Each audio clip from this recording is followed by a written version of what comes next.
Assalamu alaikum wa rahmatullahi wa barakatuh, everyone. This is Haroon. I hope you're well. Often we get asked the question, what is the Sharia about? Is it barbaric? Is it oppressive? And people often translate the Sharia as Islamic law. Now, I've received a book from a friend of mine, just been published, Sufis and Sharia, The Forgotten School of Mercy by Samir Dajani. And as I was reading his book, I've only read the first two chapters of the book so far, but on page 40, our author really captures something that's very, very useful. Now, what I'm going to do is to try and read most of the passages back to you. And I think they're really, really useful in helping us to understand what is the Sharia, what does it mean, and how should we embody it, and what does it really seek to achieve from us. So the author says, the word Sharia is often translated as Islamic law, which can be misleading. The Arabic word Sharia was used by the Arabs to refer to a path of descent into a permanent source of water, such as a slope leading down to a large watering hole or to the bank of a large river. Imam Layth ibn Sa'd, who died in 175 Hijri or 791, who was one of the founders of the major schools of law and one of the great early authorities on the Arabic language, he says, it is from these paths of descent into water that God gave the name Shari'a to what He instructed His servants to do of fasting, prayer, pilgrimage, marriage, and the like. Now, the verb form of the word was used for animals reaching a water source via such a path, a usage that also appears in the hadith literature. It could also be used for the action of bringing water into one's mouth to drink, and the companions and followers used it to refer to the action of taking water from containers and washing their body parts with it during ritual ablutions. Thus, the word Sharia evokes images of drinking from a permanent water source or coming to a source of water, which to the Arabs at the time of revelation signified life. The Quran itself states, from water did we create every living thing. This is in chapter 21, verse 30. The Arabic is وَجَعَلْنَا مِنَ الْمَاءِ كُلِّ شَيْءٍ حَيٍّ. The opposite of the verb form from shara'a, to enter the water source or put one's head down to drink from it, is qamaha, used for an animal that raises its head, refusing to drink from the water source.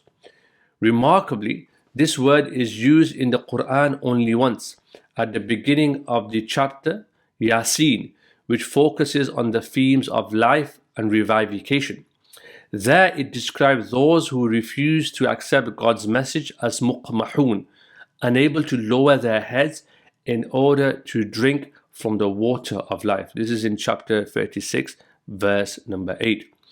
There exists then a symbolic parallel between an animal putting its head down to drink and the submission required of a Muslim to God's teachings in order for his or her heart to come to life. A parallel that takes physical shape during acts of bowing and prostration in prayer. The Quran uses the word Shari'a, another form of the word Sharia, to mean a divinely created path, and equates this path with following God's rulings and revelation.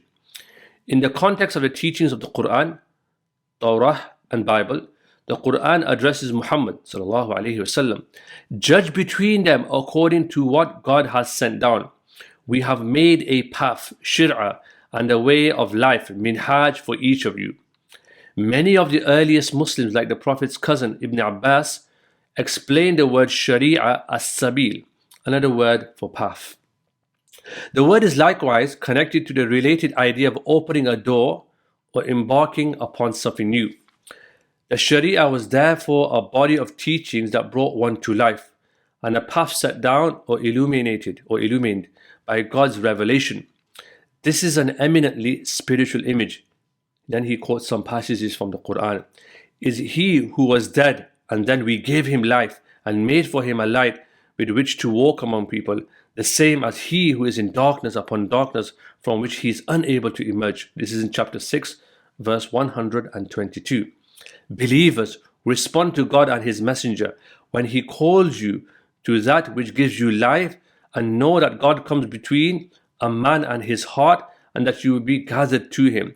Chapter 8, verse number 24. The Quran gives allegorical descriptions of those who believe as dead and buried, and those who believe as living. And it likens the way in which hearts soften upon hearing the truth to the revivification of the dead earth after rainfall. The scholars use the word or the term Shari', usually translated as the lawgiver, to refer to the one who brought the Shari'a.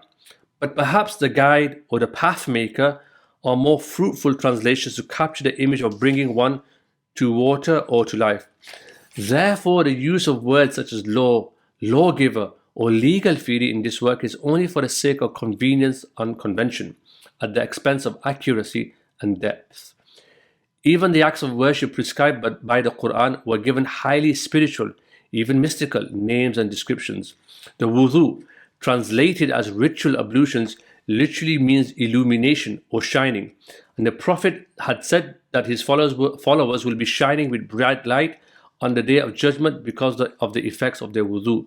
The salah, translated as ritual prayer, begins with an act that mimics the throwing of the world behind oneself, after which one enters the state of ihram, sanctity, akin to the sanctity of the haram, the sacred precinct that houses the Kaaba.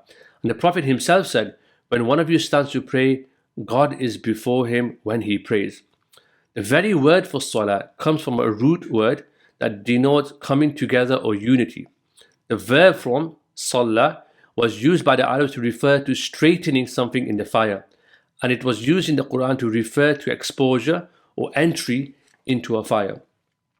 Hence, mystics and Sufis as early as in the 1st century understood the word salah to mean to expose oneself to divine light when entering God's presence, as one exposes himself to the warmth of fire.